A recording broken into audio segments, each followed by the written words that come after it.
नमस्कार दोस्तों, मैं विकास मल्होत्रा स्वागत करता हूं आपका लाल किताब एस्ट्रो सेंटर चैनल पर। दोस्तों, आज का वीडियो हमने एक सीरीज़ शुरू करी हुई है लाल किताब के विशेष उपाय, जिसमें हम 4 एपिसोड्स अब तक कर चुके हैं। अगर वो एपिसोड्स आपने नहीं देखे तो उनका लिंक डिस्क्रिप्शन बॉक्स में है, उनको ज़रूर देखिए। ये जो वीडियो है लाल किताब के विशेष उपायों पर जब हम बात कर रहे हैं, ये हम बात कर रहे हैं आप लोगों के जो फीडबैक होते हैं, कन्फ्यूजन्स होती हैं, उनके बेसिस पे क्वेश्चन लिया जाता है और उसी क्वेश्चन का सोल्यूशन क्या होना चाहिए उस पर बात की जाती है। आज मैं 4 क्वेश्चंस 4 अलग अलग विषय पर आपसे बात करूँगा।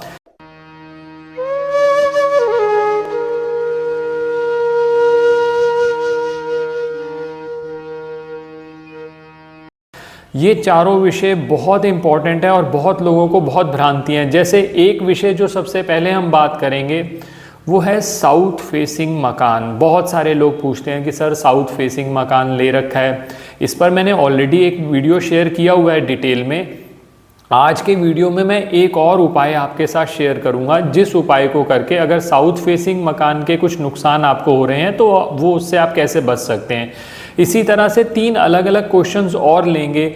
बहुत सारे महिलाओं का प्रश्न होता है कि जब हम लाल किताब उपाय करते हैं जो 27 दिन या 43 डेज़ के उपाय है, कई बार 45 डेज़ का उपाय भी करने के लिए कहा जाता है, तो मासिक धर्म के दौरान हम मंदिर में जाने वाला जो उपाय है उसको हम किस तरह से करें, तो आज उस पर भी बात करूंगा। और बहुत सारी महिलाएं ये पूछती हैं क्या हनुमान जी की हम पूजा कर सकते हैं और किस तरह से वो पूजा की जाए, उस प्रश्न पे भी हम बात करेंगे। तो सबसे पहले पहला प्रश्न जो सबसे ज़्यादा लोगों के मन में आता है कि साउथ फेसिंग मकान, सर क्या हम साउथ फेसिंग मकान ले रहे हैं तो हमें कैसे पता चले, हमें किन सिचुएशंस में लेना चाहिए। यहाँ मैं थोड़ा सा शॉर्ट में बात करूँगा, बाकी आप डिटेल्ड वीडियो जो हमारे चैनल पर है उसको देख लीजिएगा। साउथ फेसिंग मकान, अगर आपका मंगल कहीं पर बद हो रहा है, जैसे मान लीजिए मंगल आपका खाना नंबर 4 में है, अच्छे रिजल्ट नहीं मिल रहे, इसी तरह से मंगल खाना नंबर 8 में है, या मंगल बद हो रहा है इस वजह से कि सूर्य शनि का कॉम्बिनेशन है आपकी पत्रिका के अंदर, या फिर शुक्र खाना नंबर 9 में है, उससे भी जो आपकी वैवाहिक सुख हैं वो अफेक्ट हो रहे हैं, तो ऐसी स्थिति में अगर आप साउथ फेसिंग मकान में रह रहे हैं, मंगल आपका पहले ही अच्छा नहीं है, घर में आप कहते हैं मांगलिक कार्य हो ही नहीं रहे, और अब जो साउथ फेसिंग मकान में आप रह रहे हैं और आप फील खुद भी करते हैं कि जब से आपने साउथ फेसिंग मकान में रहना शुरू किया तो आपको कुछ नुकसान हो रहे हैं। देखिए, सबसे अच्छा तरीका तो ये होता है कि अगर वो अवॉइड कर सके तो बहुत अच्छा है। और यहाँ पर एक बात और ध्यान रखिएगा दोस्तों, हम एंट्रेंस को देखते हैं साउथ फेसिंग, जिस दरवाजे से आप अपने घर के अंदर आ रहे हैं वो साउथ फेसिंग है या नहीं, ये देखा जाता है। अब मान लीजिए आप कहते हैं कि मैं तो साउथ फेसिंग मकान चेंज भी नहीं कर सकता और बहुत समस्याएं आ रही हैं, तो ऐसी स्थिति के अंदर आप पंचमुखी हनुमान जी की एक फ़ोटो अपने घर पर लगा दीजिए, चाहे घर के मंदिर में लगा दीजिए। किसी वजह से अगर ये पंचमुखी हनुमान जी की फ़ोटो भी आपको उपलब्ध नहीं होती तो वो फ़ोटो आप लगा सकते हैं जिसमें हनुमान जी पर्वत उठाकर लेकर जा रहे हैं।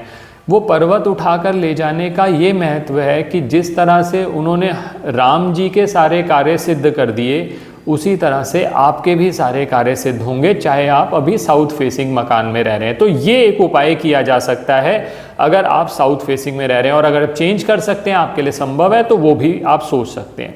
तो ये तो हो गया पहला इशू। दूसरा इशू एक बहुत इम्पॉर्टेंट मैंने उपाय शेयर किया था बुध पर। इसके अंदर क्या था कि आप सफ़ेद देसी फिटकरी लेंगे, सफ़ेद देसी फिटकरी का आप चूरा बना लेंगे, चूरा बनाकर उसको तवे पे हल्का सा भून लेंगे, और उसको बनाने के बाद एक अलग किसी शीशी में स्टोर कर लीजिए। और जब भी आप दांत साफ करने लगे तो हल्का सा आप हाथ की मदद से दांतों पर लगा लीजिए, हल्का सा लगाना है, और उसके बाद आप चाहें तो ब्रश कर सकते हैं। बहुत सारे लोगों को ये कन्फ्यूजन था, बहुत सारे लोगों के ये प्रश्न भी आए कि क्या फिटकरी का भूनना ज़रूरी है। बिल्कुल ज़रूरी है। अगर आप उपाय कर रहे हैं, अगर आप फिटकरी बिना भूने यूज़ करेंगे तो उसका रिज़ल्ट अच्छा नहीं आएगा। जो तवा होता है वो लोहे का तवा होता है, वो शनि से संबंधित होता है। वैसे भी जब फिटकरी को भून लिया जाता है तो कुछ विषैले तत्व जो भी उसके अंदर होंगे वो निकल जाते हैं। अब कई लोग ऐसा भी पूछते हैं कि क्या हम ज़ोर से करें? अगर आप बहुत ज़्यादा ज़ोर से करेंगे फिटकरी को आप दांत साफ़ करने के लिए तो दांतों का इनेमल भी ख़राब हो सकता है। तो आपको ये समझाया है कि आपको सिंपल सा उसको लगा के हल्का सा दांतों पे आपने प्रेस किया, उसके बाद आपने नॉर्मल जो पेस्ट करते थे वो आपने पेस्ट कर लिया। तो इससे क्या रहेगा कि बुद्ध के जो रिजल्ट्स हैं वो आपके इम्प्रूव होते चले जाएंगे। ये दूसरा इशू जो बहुत लोगों ने पूछा, उस पर भी मैंने आपसे बात करी। अब तीसरा विषय जो कि बहुत लोगों के प्रश्न है और कोई बहुत खुल के नहीं बात करता इस टॉपिक पर, हम इस पर भी बात कर रहे हैं कि अगर मान लीजिए आपको कोई लाल किताब का उपाय सजेस्ट किया जाता है जो कि 27 दिन का है या कई बार 43 डेज़ का है, 45 डेज़ का है, तो महिलाओं के अक्सर प्रश्न होते हैं कि मासिक धर्म के समय हम किस तरह से वो उपाय कर सकते हैं। जैसे मान लीजिए 43 डेज़ का कहा तो वो कहेंगे हमारे लिए तो संभव ही नहीं है। तो मैंने पहले भी अपने वीडियोस में कुछ बात करी है, आज फिर एक बार क्लियर कर रहा हूँ।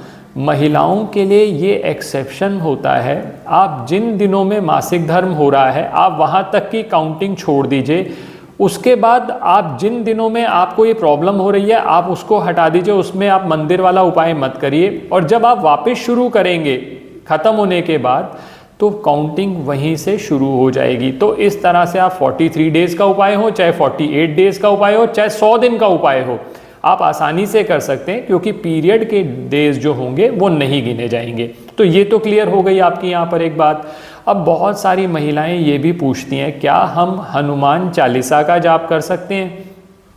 आप बिल्कुल हनुमान चालीसा का जाप कर सकते हैं, किसी भी समय कर सकते हैं। बस एक मैंने जैसे पहले भी आपको बताया था, पीरियड्स के समय पर हनुमान चालीसा का जाप ना करें और स्वच्छता का ध्यान रखें तो और ज़्यादा अच्छा है। और एक महिलाएं बहुत सारे ये प्रश्न पूछती हैं कि हम जैसे मान लीजिए हनुमान जी का कोई उपाय है, मंदिर में करने जाते हैं, तो क्या हम तिलक या हनुमान जी को कोई माला पहना सकते हैं?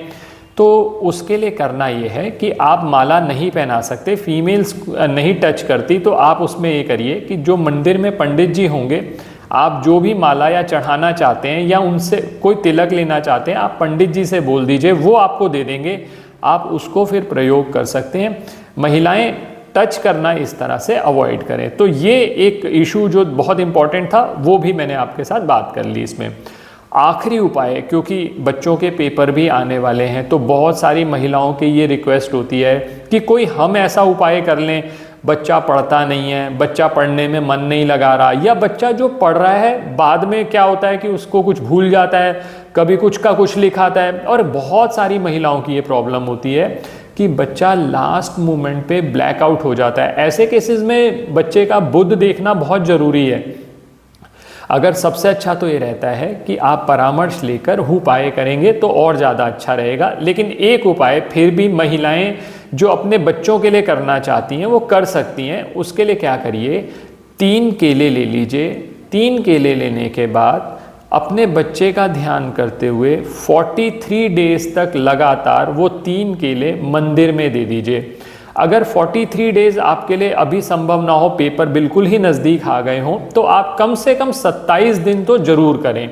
27 दिन लगातार करें तो आप देखेंगे, मन में ये भाव रखते हुए कि मेरे बच्चे की जो स्टडी है वो इम्प्रूव हो जाए, उसका रिज़ल्ट इम्प्रूव हो जाए, ये करते हुए भगवान से प्रार्थना करें तो आप देखिएगा इसका पॉजिटिव रिज़ल्ट आपको ज़रूर आएगा। आशा करता हूं दोस्तों वीडियो पसंद आया होगा। अगर वीडियो पसंद आए तो लाइक करें, बाकी लोगों के साथ भी शेयर करें। बहुत सारे लोगों के और भी प्रश्न होते हैं, जहां जहां समय मिलेगा हम इस सीरीज़ के अंदर आपके उन प्रश्नों पर बात करेंगे, कोशिश करेंगे कि आपको उनका निदान मिल जाए और आपको जो अच्छे से आप उपाय कर सकें ताकि आपके जीवन में एक सकारात्मक चेंज आए। तो इस सीरीज़ को अपना सपोर्ट दीजिए। आगे आने वाले समय में हम और क्वेश्चंस और उपाय भी इस सीरीज़ में लेकर आएंगे। धन्यवाद दोस्तों। ज्योतिषीय परामर्श के लिए हमारी वेबसाइट्स पर विजिट करके अपॉइंटमेंट बुक कर लीजिए। और अगर चैनल अब तक सब्सक्राइब नहीं किया तो क्या सोच रहे हैं, ज़रूर सब्सक्राइब करें और बेल बटन को पुश करना ना भूलें ताकि समय पर वीडियोज़ की नोटिफिकेशन आ जाए। धन्यवाद दोस्तों।